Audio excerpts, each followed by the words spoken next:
Ya, Assalamualaikum warahmatullahi wabarakatuh. Selamat pagi, selamat siang, selamat malam anak-anakku sekalian yang menyimak video ini.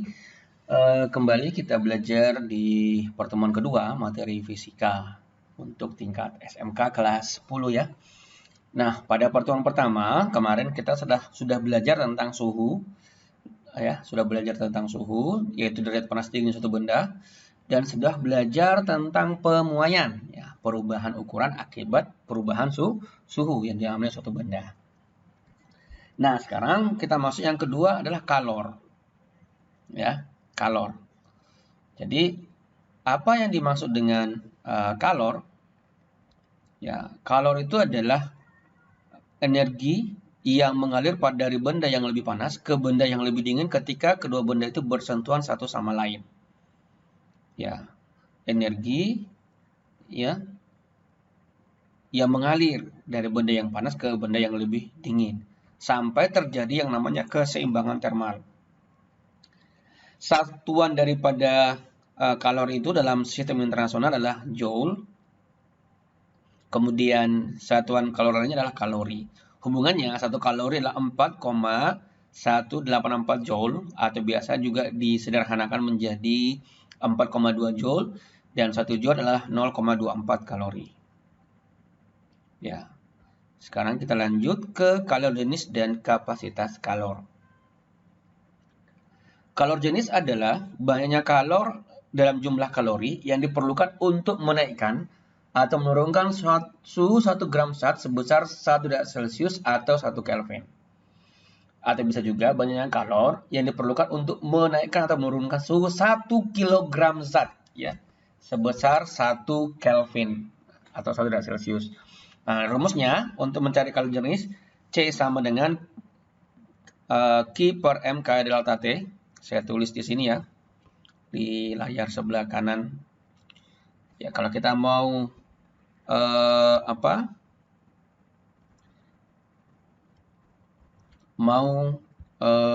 menulis rumusnya, rumus mencari kalor C sama dengan Q per M kali delta T. Atau dari rumus ini kita bisa temukan rumus kalor. Ya, rumus kalor itu adalah Q sama dengan M kali C kali delta T. Nah, anakku harus mengingat rumus ini ya. Ini adalah rumus kalor. Ini harus diingat. Ya, Q sama dengan M kali C kali delta T. Di mana Q itu adalah kalor, satuan joule per joule atau kalori, mohon maaf. Jadi kalori satunya joule atau kalori. Kemudian M itu massa benda, satunya kilogram. Kemudian delta T adalah perubahan suhu, satuannya derajat Celcius atau Kelvin. Dan C adalah kalor jenis, satunya joule per kilogram Kelvin atau joule per kilogram derajat Celcius boleh juga, atau kalori per gram derajat Celcius. Kemudian kapasitas kalor. Kapasitas kalor itu adalah banyaknya kalor diperlukan untuk mengubah suhu suatu benda sebesar satu satuan suhu. Nah, bedanya dengan kalor jenis, kalau kalor jenis simbolnya C kecil, kalau kapasitas kalor simbolnya C besar. Nah, rumusnya C sama dengan Q per delta T atau C sama dengan M kali C. Ini rumusnya ya. Nah, di mana C itu adalah kapasitas kalor, satuan joule per Kelvin, dan Q adalah kalor, satunya joule atau kalori. Delta T adalah perubahan suhu K atau derajat Celcius. Contoh soal 1.4. Berapa kalori yang diperlukan untuk menaikkan suhu 10 kg air dari 10 derajat Celcius menjadi 30 derajat Celcius? Kalori jenis air adalah 4.200 joule per kilogram derajat Celcius. Anak-anakku sekalian, dari soal ini kita bisa tahu, sebagaimana diketahui itu ya, ada masanya 10 kg ini. Kemudian terjadi perubahan suhu, kenaikan suhu dari 10 derajat Celcius menjadi 30 derajat Celcius. Sebesar berapa? Sebesar 20 derajat Celcius. Caranya adalah 30 dikurang 10, dapat 20 derajat Celcius. Kemudian kalau jenis air 4.200. Ditanyakan Q. Q sama dengan M kali C kali delta T. Sama rumus ini, ya. Nah, kalau kita mau ganti,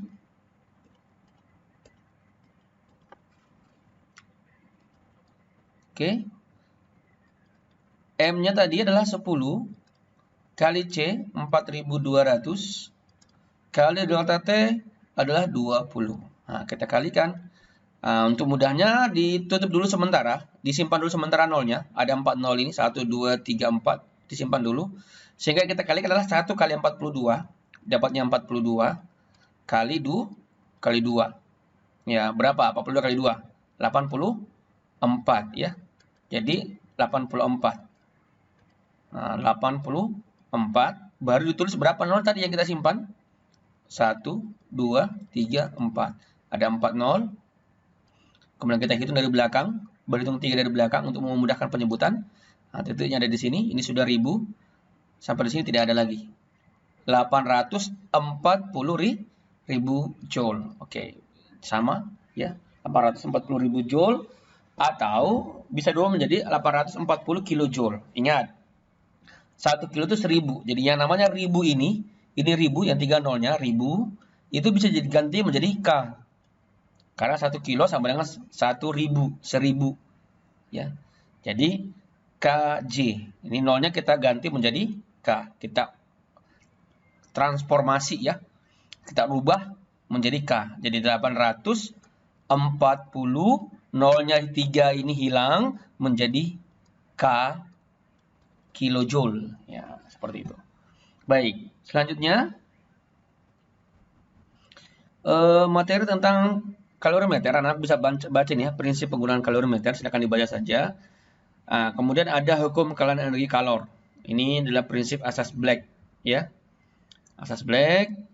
Anak-anakku silakan baca, tanyakan kalau misalnya ada yang tidak dipahami, silakan ditanyakan ya. Kalau ada yang tidak dipahami. Kemudian kita masuk ke perpindahan kalor. Ini ada perpindahan kalor. Ada 3 cara perpindahan kalor yang anak-anakku harus tahu ya. Perpindahan kalor ada memerlukan medium dan ada perpindahan kalor yang tidak memerlukan medium penghantar. Nah, jadi kalau saya tulis di sini, perpindahan kalor itu ada yang memerlukan medium. Perpindahan kalor. Ini ada yang pakai medium penghantar, ada yang tidak memerlukan medium.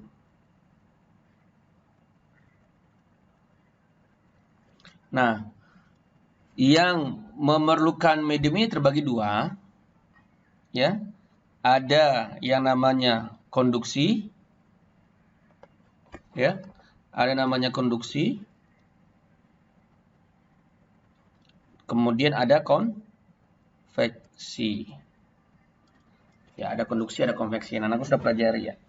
Nah, yang kita pelajari pertama itulah konduksi. Apa itu konduksi? Perpindahan kalor tanpa disertai perpindahan partikel zat. Jadi, berpindah kalor melalui medium, tapi mediumnya tidak ikut berpindah. Hanya kalornya saja berpindah. Ini terjadi pada zat padat. Ya, jadi perpindahan kalor pada zat padat itu rata-rata adalah konduksi. Nah, pada perpindahan kalor itu terjadi namanya laju konduksi. Nah, dirumuskan H sama dengan K kali A kali delta T per L. H itulah jumlah kalor yang mengalir tiap satuan waktu. K adalah koefisien konduksi termal. A adalah luas penampang. Delta T adalah selisih temperatur antara kedua ujung batang. Satuannya adalah Celsius atau Kelvin. L adalah panjang matang, satuannya meter. Nah, di sini ada contoh soal. Silakan anak-anak pelajari. Berikutnya konveksi.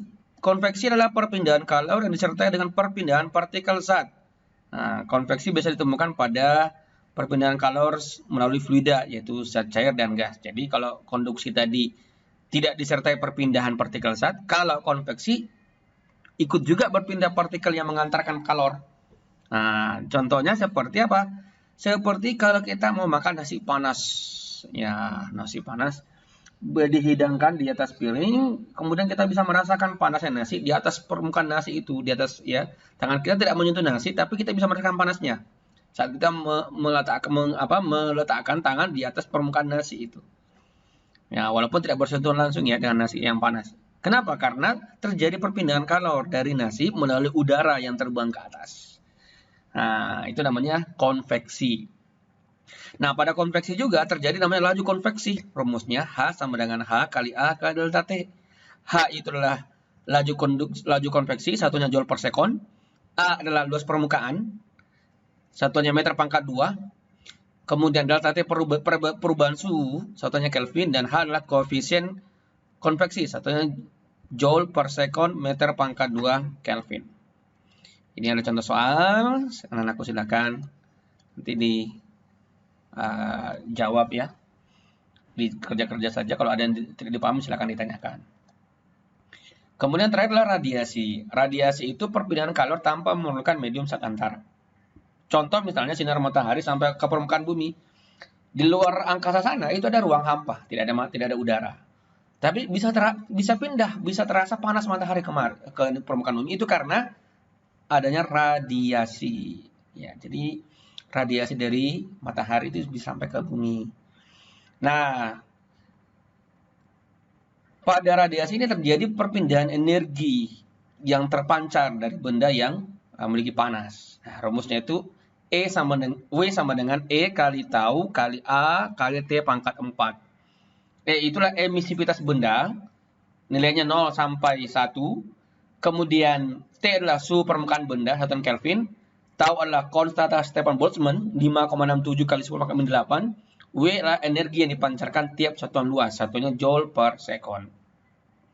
Nah, emisivitas sendiri adalah kemampuan suatu permukaan untuk memancarkan radiasi yang diukur sebagai perbandingan energi yang dipancarkan oleh suatu permukaan dengan energi yang diradiasikan oleh benda hitam pada suhu yang sama. Untuk benda hitam sempurna, E sama dengan 1. Nah, ini ada contoh soal. Ya. Di sini ada luasnya 20 cm pangkat 2. Nah, ini cm pangkat 2 jadikan ke meter dibagi berapa? Dibagi 10.000, nak. Jadi cm pangkat 2 ke meter pangkat 2 dibagi 10.000 atau 10 pangkat min 4. Suhunya 127. Nah, ini diubah menjadi Kelvin. 127 derajat Celcius ditambah 273. Ini sudah anak pelajari pertemuan kemarin. Mengubah Celcius menjadi Kelvin adalah ditambahkan 273. Emisivitasnya 0,4 dan tetapan Stefan Boltzmann 5,67 kali 10 pangkat min 8. Dikalikan semuanya. Nah, ini 0,4 kali 5,67 kali 10 pangkat min 8 kali 2 kali 10 pangkat min 3 kali 400. 400-nya di pangkat 4. Ya, 4 pangkat 4. 4 kali 4 kali 4 kali 4. Ya, 400, mohon maaf, 400 kali 400 kali 400 kali 400. Hasilnya berapa? Ternyata hasilnya adalah 1,16 joule per sekon atau 1,16 watt. Jadi, dari sini kita bisa perhatikan bahwa setiap detik ketika ada sebuah bola tembaga memancarkan panas, itu dia memiliki energi sebesar 1,16 watt per detik. Nah, prinsip inilah yang dipakai untuk tenaga surya. Bahwa ternyata pada saat matahari bersinar, itu memancarkan energi. Energinya, ya, matahari bersinar memancarkan energi, inilah yang dipakai. Energi tersebut disimpan oleh sel surya. Ya, solar cell ya. Nah, panel sel surya atau solar cell, kemudian dimasukkan ke dalam baterai, sebuah instalasi baterai, instalasi untuk solar cell, dan itulah dipakai untuk penerangan, dipakai untuk kebutuhan-kebutuhan rumah tangga dalam yang menggunakan peralatan listrik. Nah, seperti itu. Ya. Jadi ada sekarang pembangkit listrik tenaga surya PLTS. Itu menggunakan banyak sekali solar cell. Kenapa? Karena ternyata ini ada energi, ada daya yang dihasilkan ketika matahari itu bersinar. Setiap detiknya ada daya. Yaitu yang ditampung. Ya. Jadi selama matahari bersinar, kalau kita punya solar cell, maka kita juga punya listrik. Ya, tinggal anakku belajar bagaimana caranya. Nah, ini bisa dipelajari di jurusan listrik ya. Di jurusan listrik atau elektronika bisa belajar cara mengkonversi itu. Baik. Sekarang kita masuk di tugas mandiri pertemuan kedua. Silakan anakku menjawab nomor 1. Ini dipunisi, silakan dibaca modulnya. Nomor 2 juga silakan ya. Ini diselesaikan. Nomor sama dengan contoh soal 1.4 ya. Sama dengan contoh soal 1.4. Nah, kemudian ini juga. Nah, ini adalah laju konduksi. Nah, rumusnya H sama dengan K kali A kali delta T per L. K-nya itu 2100, L-nya 1 meter, A-nya 0,0001 meter pangkat 2, delta T-nya adalah 20 dikurang 0. Nah, ditulis di sini, ditanyakan H, ganti semua, nilainya K berapa, A berapa, delta T di sini berapa, dan di sini L berapa. Nah, kalikan, di sini K tetap nilai K 2100 kali. Ini tadi dikalikan. Untuk mengisi di sini adalah hasil perkalian dari A kali delta T per L. Hasilnya tulis di sini. Setelah itu perkalikan dua hasil perhitungan tadi, nah, kamu dapatkan laju konduksi sebesar bla bla bla joule per second. Nah, anakku sekalian, silakan diselesaikan. Kalau ada yang tidak dipahami, silakan tanyakan.